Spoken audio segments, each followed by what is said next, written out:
Hi, I'm Lisa, and welcome to the Three of Skeins Knitting and Crochet Podcast, number unknown at the moment. Might be 83. Maybe. It's in the low 80s. Yes. And this is Cryss.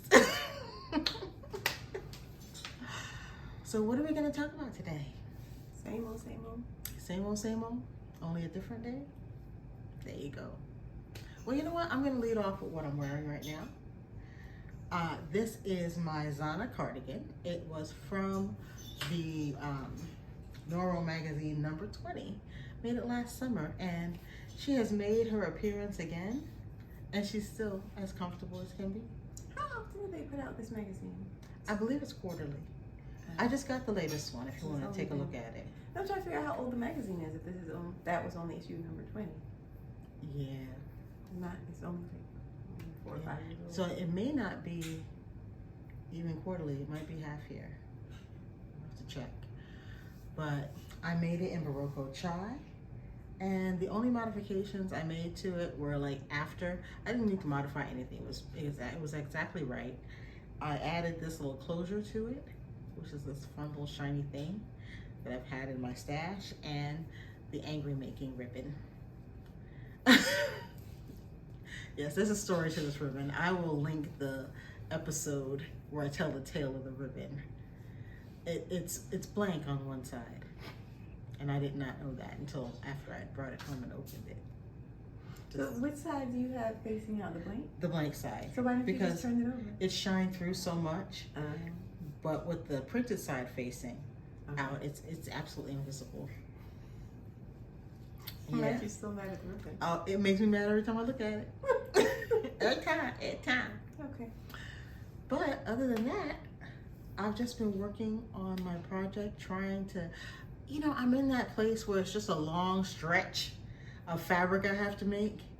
And I feel like I've been doing the progress marker trick so that I can see that I have made progress, because no matter how long I spent knitting on it, I don't feel like I have made any progress. It feels like it's going to be the same. So this is how much I have now.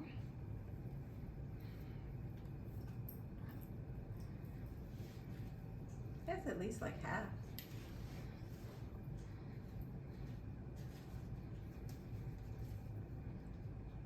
Yeah, I haven't gotten to the armhole point yet. But it's not bad progress. And as you can see, my last knitting session, I knit this much. Like a good 2 inches. But I need 17 inches before I start shaping the armholes. And I think I'm at about 12 and a half inches now. So the one good thing about it though, a long stretch like this, you memorize the pattern. I don't have to look at the pattern at all anymore. I'm like, oh, there we go. The only thing that happens to me is that if I have a lapse in attention, I'll forget to do a yarn over. So one of my sections will be off count. But it's really easy to see it, because when I have to go back and do the purl side, it's off. It's off by 1 exactly. So I usually know exactly where I left off. But I love it. I love this yarn. Okay, we are not sponsored by a soul, but if somebody wants to sponsor us, we're open to it. But I absolutely, positively love working with it, and I think I'm gonna really enjoy wearing it because it's so weightless. And this is the DK version.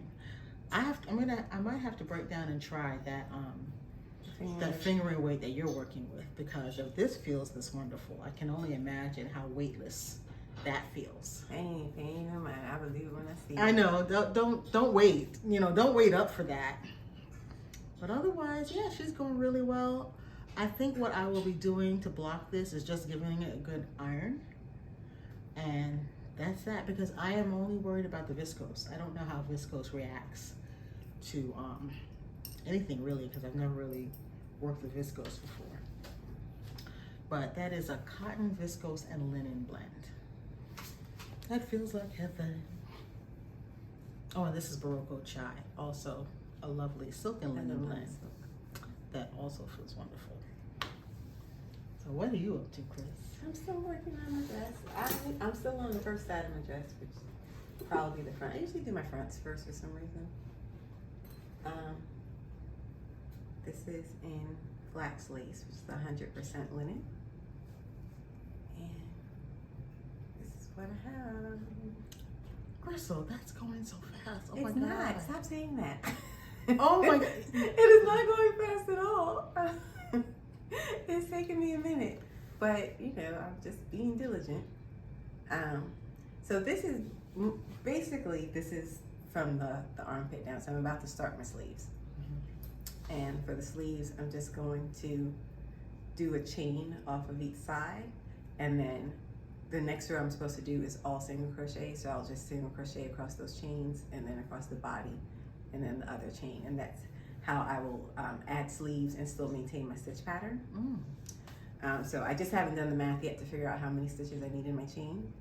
But when I do that, I can just start working my sleeves, and then I'll just be working back and forth across the upper section. Right. And then I will basically stop at a certain point to leave enough open for a neck opening, but I'll still be able to maintain the pattern. What shape are you doing for the neck? It's gonna be square. Not It's mad just at gonna you. be square. We ain't doing no shaping. I am not mad at you, okay? But You got enough going on there. that's how I'm going to, you know, maintain the pattern. But I love how it's got this sense of openness, but it doesn't feel transparent. yeah. And so I bought a little like bamboo slip dress that I'll wear underneath it because I don't want to wear something synthetic and not get the benefit of this cool, comfortable linen. But yeah, I'm using my, I think 2.75 millimeter hook. Yep. That was the hook size recommended on the ball band. And when I swatched at that hook size, it worked out fine. I haven't made any like kinds of modifications or anything. I'm just working straight back and forth from the stitch pattern I got in my stitch dictionary, and it's working out great. Mom got jelly, and so she's now working with her flax lace. Yes, she is. She's been swatching it. She has been. She's been swatching away. I can't wait to see what she settles on. But yeah, it's not going fast though. I don't know why she keeps Because saying you know that. what? Every time I look at you, you have so much more fabric. It's crazy. But I just took a dress out of my closet last night and measured, you know, from the armhole to the hem, and that's just the length that I'm going to use for this dress. It's going to be above the knee. Just a really basic t-shirt dress. Just something to run around in the warm weather. But I'm just very happy with how it's going. And Let me ask you, now that you've worked with 100% linen, how does it compare for you to the cotton linen blends, like the line at thin? I like linen, like a lot. You know, I like one summer, like many years ago, like ages ago, back when Old Navy sold real clothes, they did like linen fabric, and they had a whole bunch of things. So they had pants, they had tops, they had skirts, and I overindulged and I bought like all the linen. I love linen fabrics. I find them incredibly comfortable to wear. Yeah, they wrinkle like hell, but I still love them.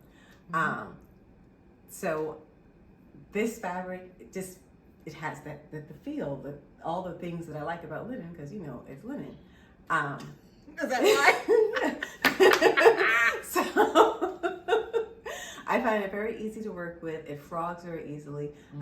Only thing I would say, I do get a little bit of slitting, but it's not incredibly tightly plied, so you're gonna get that sometimes. But my preference would be 100% linen. I don't dislike the blends, Right. And so I'm going to be working with the fingering weight version of that yarn next. But yeah, give me all the linen. I love it. Now It doesn't wind nicely though. No, it's not going to. It doesn't wind nicely. It's that lack of elasticity. Wound them on, you know, we have a Swift and winder, and I had it on, so I'm winding, I have most of the skein wound and it's on the winder, and for some reason most of it just falls and leaves the core wrapped around the winder, and all of the rest of it fell. So of course it got tangled and it was a nightmare. So I just switched to my second skein, and I just hand wound this. Yeah. Also, I've been saving these cores that Mom got out of her rug yarn. Yeah. And I've been wrapping my cotton linen blends around that because it doesn't hold a ball nicely. And I found when I tried working from a ball like that, but when it gets down to the end, that's when the tangling happens. But if you give it a core of some kind, then it just holds the shape better. Because that was happening with this too. I was like, what's happening? I tried working from the outside because I'm dedicated to working from the inside. I'm a centrifugal girl myself. And that was a disaster. Working from the outside, also a disaster at the end of the skein. But once you give it a core, it just stays. We'll see. I have no idea what's going to happen when I get down to. But I also wound it pretty tight. Yeah. Because with it being so inelastic, I didn't have to worry about it stretching if I wound it really tight. Yeah. So hopefully I have two more of those cores if you want one. Okay.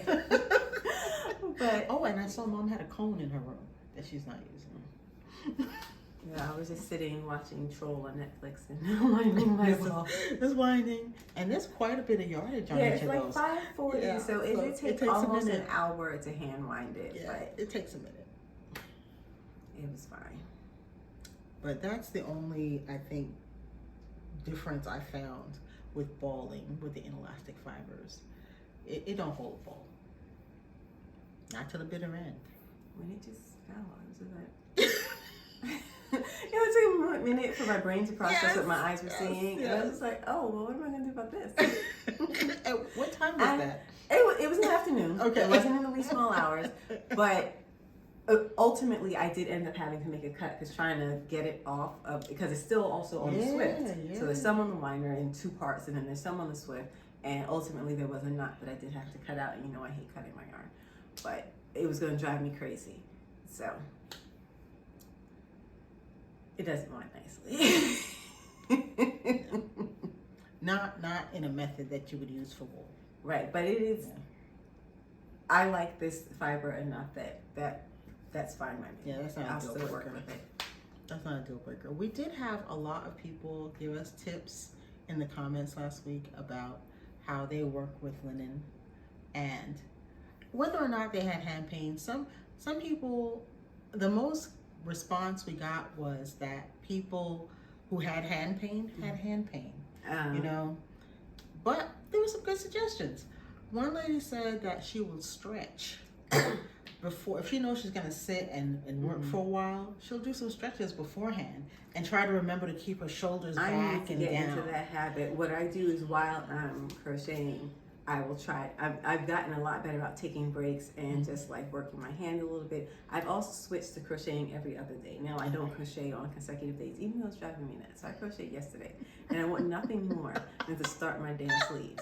But I'm trying to stick to that because I find that giving myself that day off really benefits my shoulder. Yeah. So I want nothing more than to pick up my hook. But working every other day has really just been much more beneficial in terms of pain. So yeah, a couple of people said they just found the right style of hook for them, and that kind of made their hand pain go away. Let me know if y'all are pencil hold or knife hold. I have a feeling that most people are knife hold, and finding hooks is always a chore for me because I'm pencil hold. What people call ergonomic hooks don't work for me because they're too fat, they're too bulbous, and the way I hold my hook actually makes that uncomfortable for my fingers.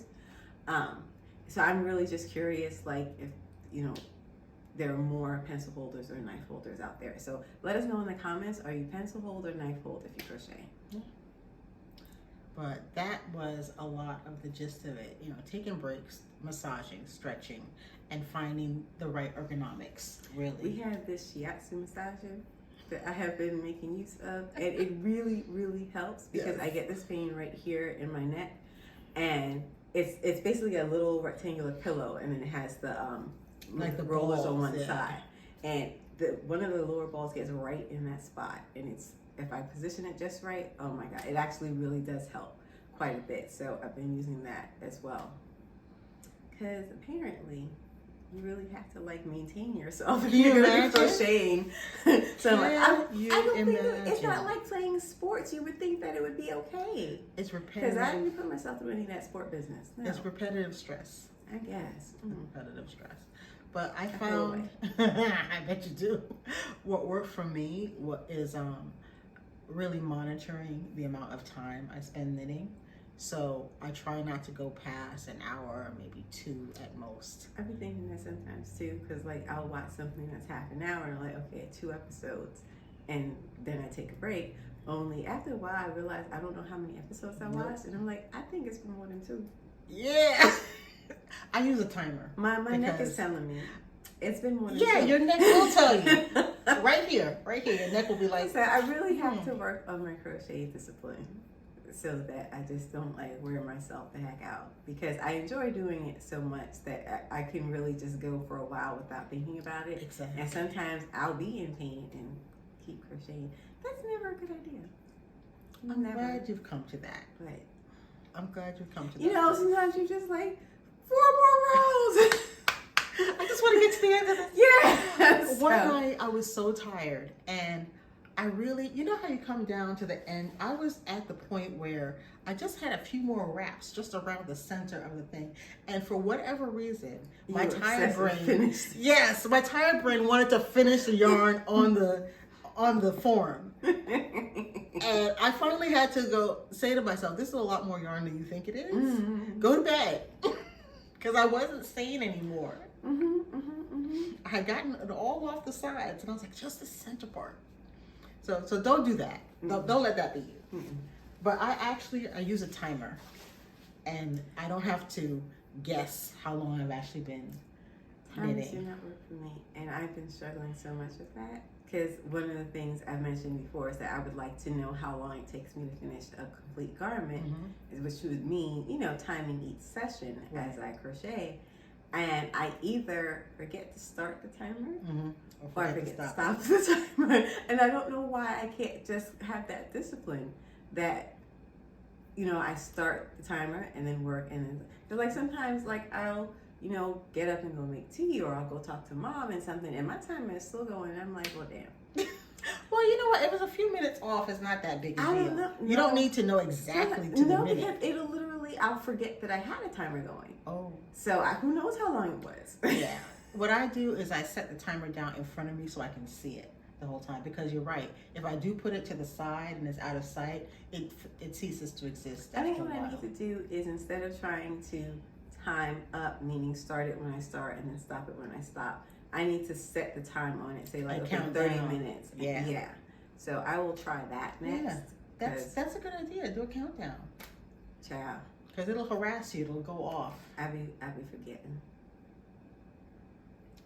I'm still like in the process of trying to refine my crochet habits and to, you know, create the best possible working conditions for myself, because I really, just because I enjoy crochet so much, I want to make sure that I'm able to continue doing it. Yeah. I don't want any kind of injury or something to prevent me from being able to crochet the way I like to. But it's been a lifelong bad habits that I'm trying to overcome. Us, really. But I've noticed with our whole family, we can get hyper focused on some activity or something, and that's kind of it for a while. Because we enjoy it. Yeah. That's the thing. I'm telling y'all, I'll be seeing some people on Reddit. I don't think they like it. They don't like crocheting, they don't like knitting, but they do it anyway, and they sound miserable. That is not what my crochet experience is like. It is definitely, my crocheting hasn't changed because I've been on YouTube. I'm still doing only the things I like. Because my life would be so much easier if I just used patterns. It really would. Yeah. But, you know, I'm designing my own things. I'm using the fibers that I like. I really just love everything about crocheting, including the physical act itself. So it's really hard to be any kind of disciplined about it. It's just like if you like cake, you sometimes overconsume cake. It's just that's what's happening. You know what though? I don't know if I could do it. every other day, maybe you could try doing a limited amount of time if you do 2 days Are back to back. you having pain though when you knit? Only if I knit for like 3 or 4 hours straight. Yeah, see, I've been having some pain. But it's after some extreme amount of time. For me, it's kind of, it builds up. So if I crochet every single day, each day the pain is going to get progressively worse. Yeah. So yeah, I found that moving. I've only been doing that for like the last week and a half or so, but I found that switching to every other day is just really a lot better. Good.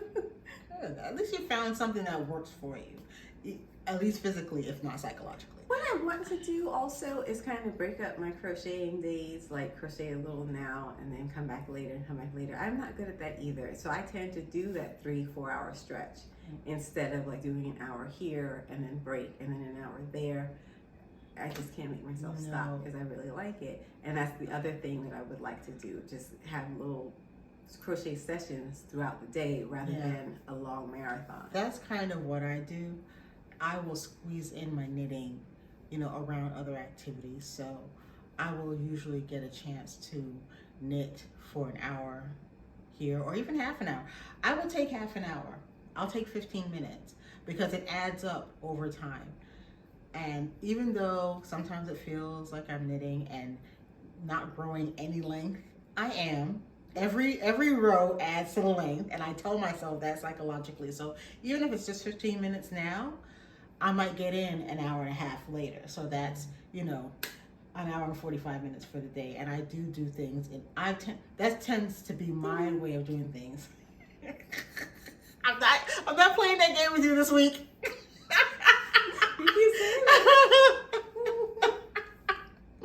Anyway, I tend to do things in short bursts and go around to a lot of different activities just as my way of working on things. I be marathoning and it's bad. So what's your work style? Are you a burst worker or a marathoner? Sprint or you marathon? Because, yeah. You know why? Part of me is like, I'm always being chased by the next project. Yeah. So I'm like, oh, once I finish this, I can start the next thing. My next top, I've already swatched it. It's sitting, the yarn is sitting there waiting for me. I know what I'm going to do. And I'm just like, okay, but I got to finish this. So that's one of the things that contributes to the bad habits. Even though I am really good about being a monogamous stitcher and working on one project at a time, there's always other projects just in my head. I know. Yeah. And sometimes all I can get to is getting the non-stitching part of a project started. So the skirt that I want to wear this top with, there's already a schematic. You know? I would love to have like an assistant who does all the finishing work. Oh man. And then I can start the next thing that much sooner, like the day or two sooner.